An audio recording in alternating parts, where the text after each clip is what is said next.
Hey guys, it's been a while since we uploaded on this channel, and yeah, I just thought I'd start getting back into it. The last couple months have been a little busy, but glad to be back. And so today's video, we're gonna be talking about the Obi-Wan deck that I ran pretty much for a lot of this set. I didn't get to play too much of this set, but yeah, what I ended up finalizing on, and took down a store showdown, and then I had a different store showdown where I placed second. I got a couple more coming up, so we'll see how we do in these last two store showdowns coming up this weekend. But this is the deck I'm going to be running, just because I didn't have much time to like playtest a whole bunch else, and I just stuck with Obi throughout the entire thing. It started with Obi Blue running Vigilance and Quill, and that felt okay. Then made it to Obi Green, and the ECL stuff made it a little bit better, a little bit more aggressive. You could ECL like Raikin or Ayla Sakura, but then I landed on Obi Yellow, and the reason for that was just I felt like there was a lot more utility in Obi Yellow. I generally like running Yellow because you have all those disruption tricks and whatnot, and there's just a lot of cool things you can do that the opponent doesn't expect, whereas Obi Blue and Obi Green, the game plan is pretty straightforward, and it's pretty easy for the opponent to play around what you're doing. But Yellow's got tricks, so even set 1 I played a Yellow deck, and set 2 forget what I played Vader Green, I guess. But yeah, so let's take a look at the breakdown of the deck itself. So this is going to be ground, space, attachments, and then events in order of cost. Starting off, we have 1 favorable delegate. This is just literally the only reason we run this is for now there are 2 of them. The Republic is what we're looking for, so we can drop Plo Koon or Kiadi turn 2. So that's pretty much the only reason he's there, and his stats are pretty good. You know, he for 2 he's got 1 attack, so he can ping off shields, and then the 5 makes him super hard to kill. Also, just going back to some of the logic behind Obi, it started off mainly for the theme. I wanted to make an Obi Sabine deck with the Sundari base, but like it warped itself into this. But Obi was just the pick. I thought it was super cool because he's Sentinel, and Sentinel leaders are, you know, kind of unique. Aside from Chewbacca, it's got some play into aggro decks because he can just brick a board, especially once you get a lightsaber or 2 on him. But also the heal, especially with seeing all the Tarkin Town decks, the heal is super useful. It's also super funny to play into Palp players who have no idea what to do about this, that they just end up pinging and then you heal it and they can't steal, and it just totally throws them through a loop. So unless they're prepared for the heal, it really messes up their math and like how they want to swing and steal something.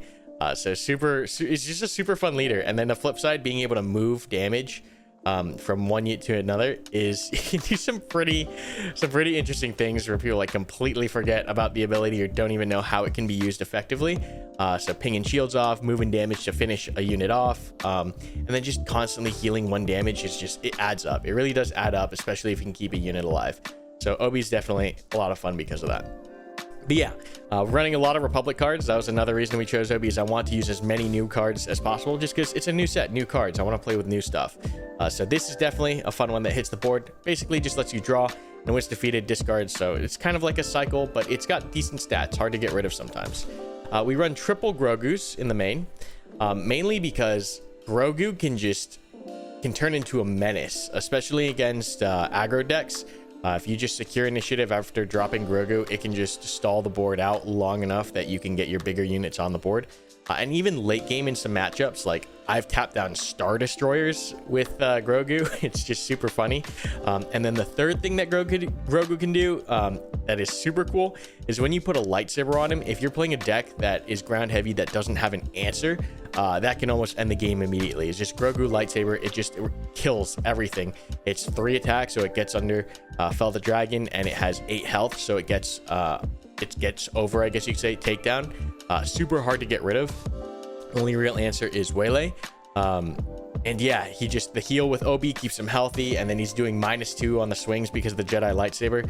That can really be disgusting. And then the 5 health and Force, once again, for Plo Koon and Kiadi on the second turn, with now there are 2 of them. So honestly, Grogu slept on, I think. Super nice card to play into a lot of the meta. Outspoken Representative. This is another underrated card. This card is so good. Against Control, who are running like Avengers and Power of the Dark Side, it totally bricks those cards, and even Super Laser Blast to a lesser extent, because they have to use the first power, and I'm going to target this, and then I drop the clone out. And then once the clone is out, like that's a second card they gotta burn through. So it's at least a 2-for-1 into Control. which is super awesome. Another good thing is like in a Sabine or aggro decks, it's just a sentinel and it can be super annoying. The third thing again is that with now there are two of them, you're almost guaranteed to have a target, because if they don't kill this, then it's going to be on the board, and if they do kill it, then they have to also get rid of a clone, and generally most decks, I don't think they can do that before you play now there are two of them. So you're pretty much guaranteed to have a Republic card on the board for that second turn. R2D2 is just a super awesome card, especially for, you know, the combo that we're looking for of, you know, a turn 1 drop and then Plo Koon or Kiadi, and then now there are two of them. You just cycle through cards with R2D2, and then even late game I've used them a little bit just to search for better end game answers. And then the stats are good. 2-4 Republic for that now there are two of them. It's just a solid card. You can drop a lightsaber on him if you really want to, against, you know, decks that don't have an answer, and it becomes a massive problem, and then you just keep healing him with Obi. Village Protectors, I didn't run with these guys for the longest time because of theme. Like, I couldn't figure out a way to justify them thematically in my brain. But then I saw the new yellow rare base coming out in set 4, the Nabat Village, and I was like, all right, I can pretend that these guys are the Twi'leks and they're defending their village. So that's kind of the justification that got them in. And honestly, I should have been running them from the beginning. This card is just so good. It dies to Perilous and Snoke's, but like lightsaber attacks. But outside of that, you're pretty much guaranteed to get like good action economy out of this.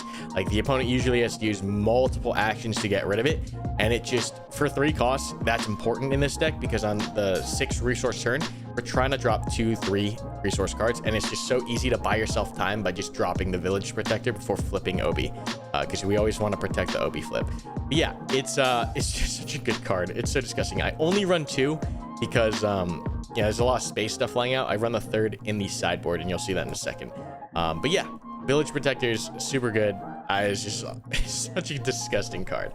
Yodas we run 3 of, just because they're good into control, kind of ish. You know, they're not the best thing into control, but at least I draw, right? So we get some card advantage back a little bit. And then also the Restore 2 is just great for aggro decks, great for any kind of, you know, base healing is super strong in this deck.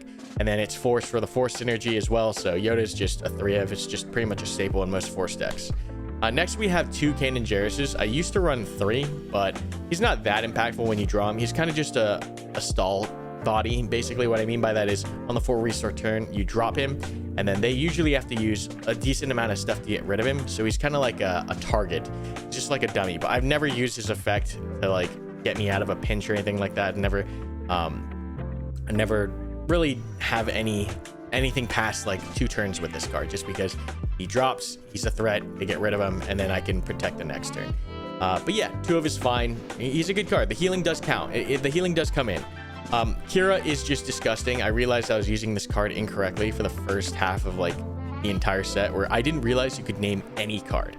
And as soon as I realized that you could name any card, I just realized that this card is absolutely busted, right? Because you could play this, you look in the opponent's hand, you can brick the turn that they're trying to play right now, right? In that turn, you just call that card like whatever their 4-drop is, and then just brick it. Or if you don't see anything you want to hit, you can call like a DJ, and then into the Han matchup, they just can't play DJ unless they get rid of Kira, and it messes up their tempo. They have to figure out what to do with it, or they just abandon the DJ play and not have to worry about it.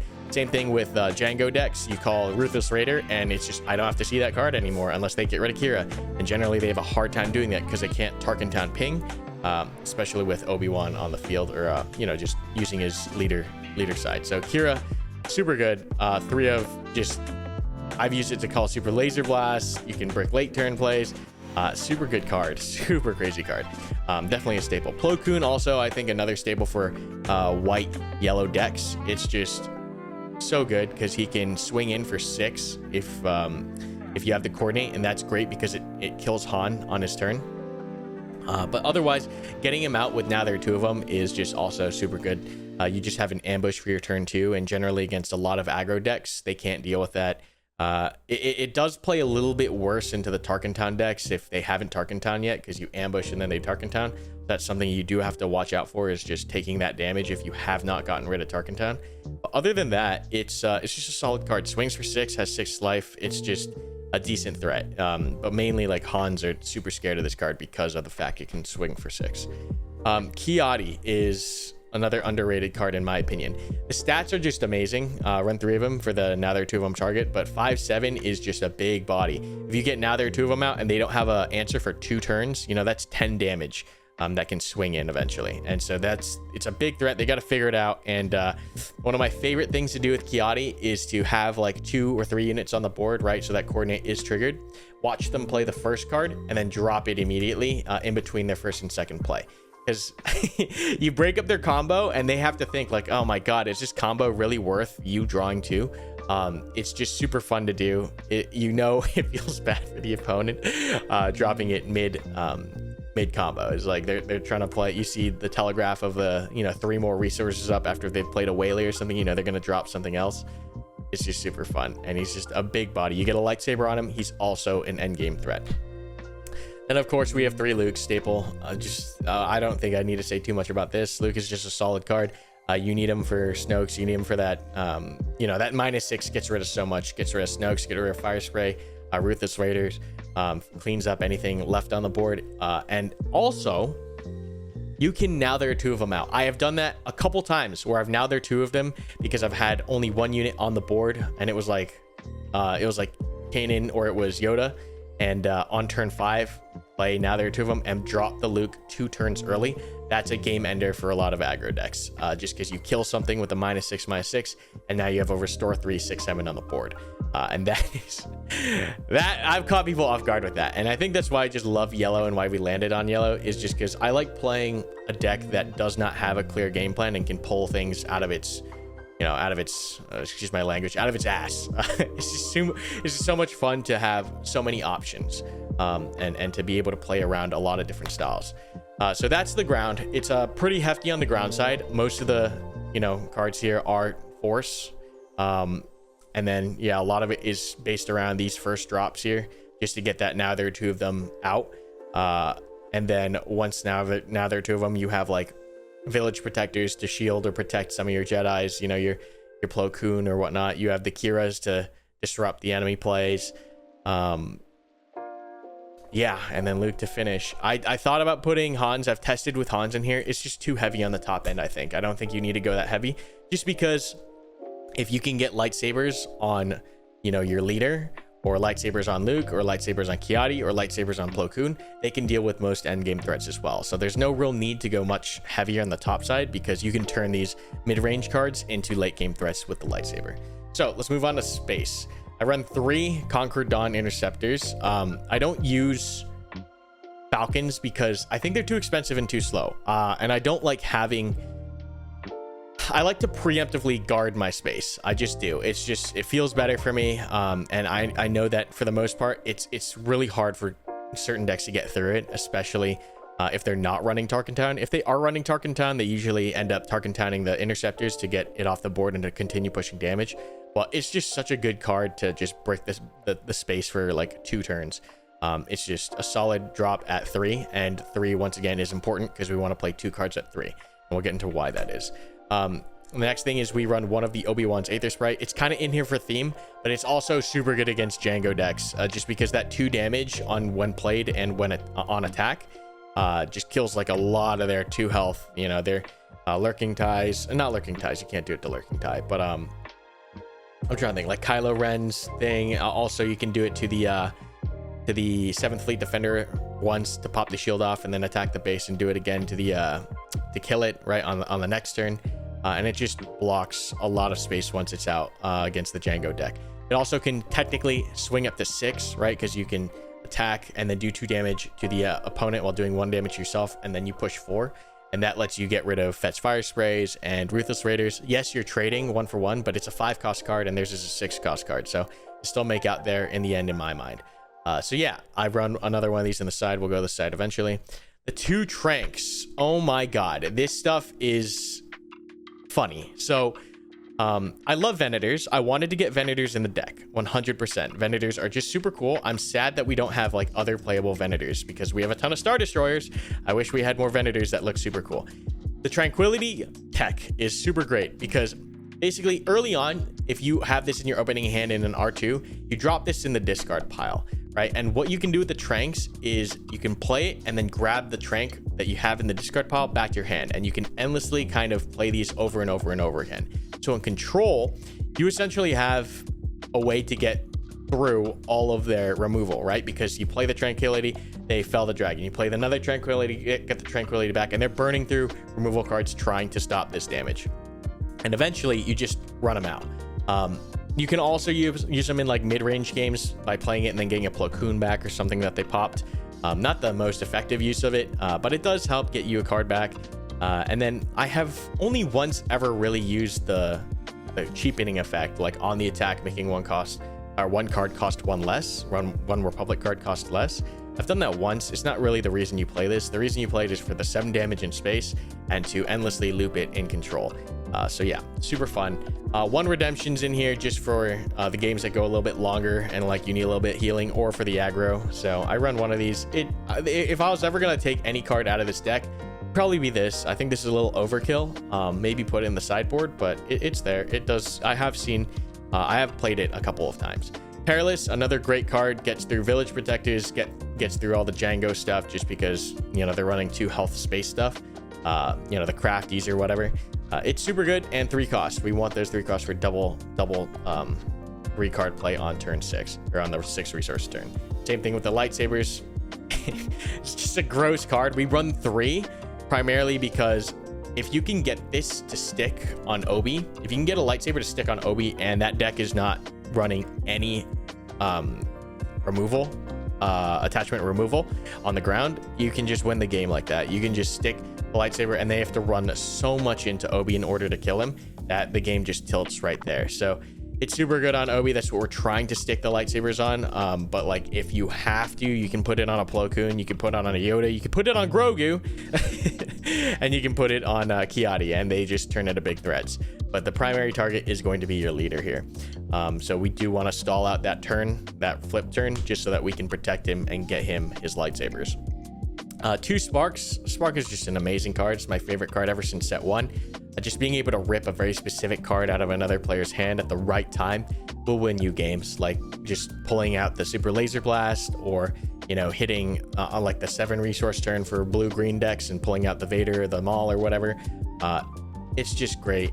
I love Sparks, but that's mainly what they're in for, is for control, or when you have the time and space to play it. You can also play it on the flip turn. You're just going to be like 1 resource inefficient, right? Because you're going to spend 2 here and then 3 maybe on a lightsaber or something else.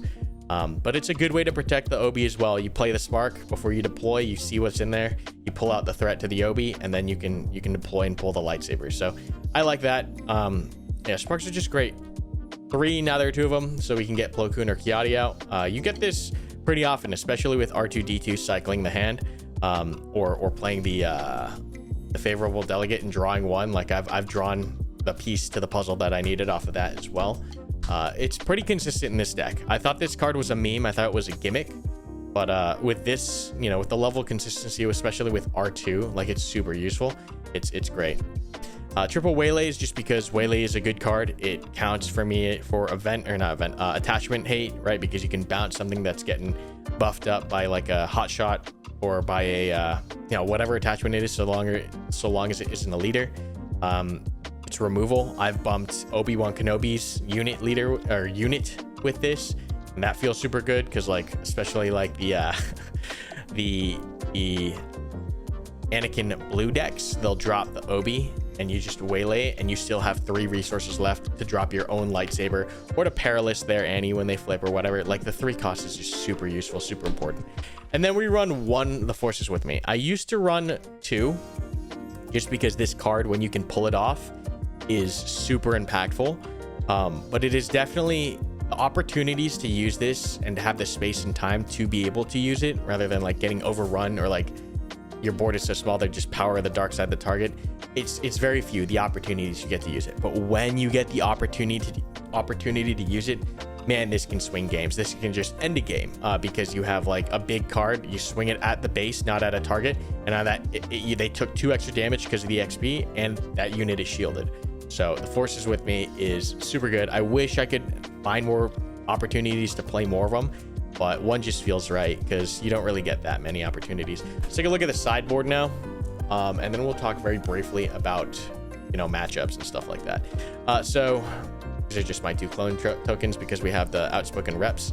I have 1 Obi-Wan's Aether Sprite in here just for more Django stuff. So this comes in the Django matchup or any space heavy matchup. We play this just because it can just shut down the air. It really does. It's just so cost efficient, especially when you're healing the pings off with the leader. Like the synergy is huge. Like it's just an endless amount of damage potentially in the air, and it just scares out a lot. The 4 damage kills Falcons. Yeah, it's just a good card. I think this is a good card. If there's more space that gets played, we'll put more of these in the deck, but until then, no. 3rd Spark, this comes in for control. So you know, I don't want to get super laser blasted. I don't want to get rivals falled on the Obi. So Spark is just a good catch-all. It's just such a good card.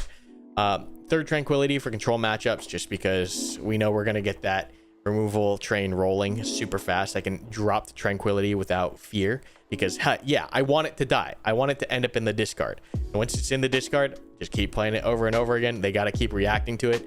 And if they don't react to it, then we're pushing 7 damage in. So Tranquility is super good. Yeah, that's one thing I hate playing against control decks. Or like, I always hate getting the train started, right? That late game train of I play Luke, I play Snoke, I play that, and then it's just on and on, back and forth. But Tranquility just gives me so much peace of mind, which is so funny because of the name of the card, because I can play it and I don't care if it gets removed. That's the point. I want it removed. 3rd Village Protectors comes in for Sabine or any aggro on the ground. It just breaks the ground. Disgusting card. And then we have triple Fells for the control matchups. Just remove, you know, the Avenger, the Devastator, whatever it is that gets by. Double Takedowns. This is for aggro, and this is also for Han. Right, we want to get rid of the tech, we want to get rid of the DJ, so we side these in so we have other options to get rid of those 2 cards because they're super annoying. And then the last card we have is another Perilous, and that comes in for Obi decks, or not Obi, Django decks, and anything that I need to hit with a Perilous. So I'm trying to think what other, like any blue, this will come in as well because I want to exhaust the Annie on the turn they come out, just because Annie can be a problem. You got lightsabers on Annie can be a massive problem.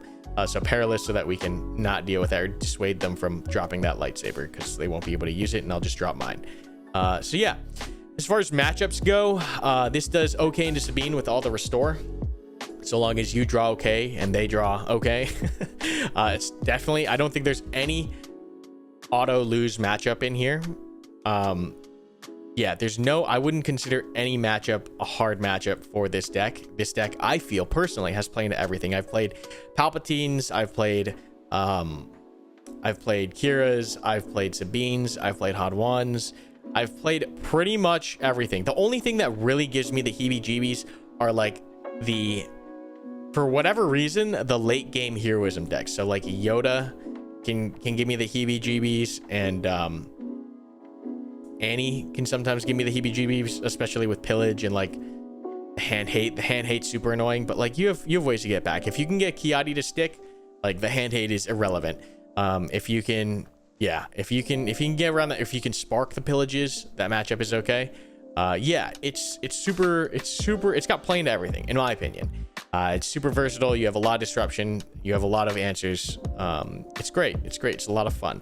As far as easy matchups, I'd say like, yeah, there's also no like super easy matchups, I would say. There's no matchup where like, oh yeah, I love seeing that. I guess maybe Django is probably favored for us because we run the Perilous, we run the triple Conquered Dawns, we run the Aether Sprite, we have another Aether Sprite and Perilous in the side. We have Restore, so like we have the Kira's, so this does kill Django. I guess, yeah, if there's any deck that this deck does good against, it is the Tarkin Town decks. This was specifically built to counter the Tarkin Town decks, just because Obi does his Obi thing, and it's impossible for them to get the Tarkin Town off on things that they want for their most ideal targets. And it's super funny to watch them ping something, forget that I can heal it, and then now they're in trouble. They're already behind. So it's super good. Yeah, we'll see how much I play this in the next set.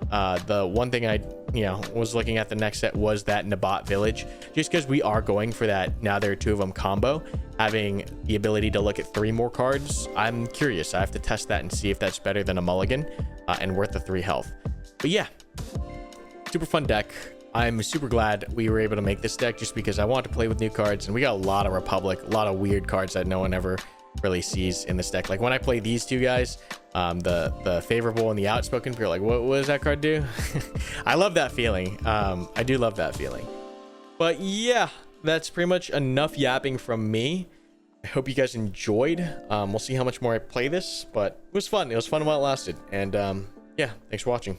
Catch you in the next one.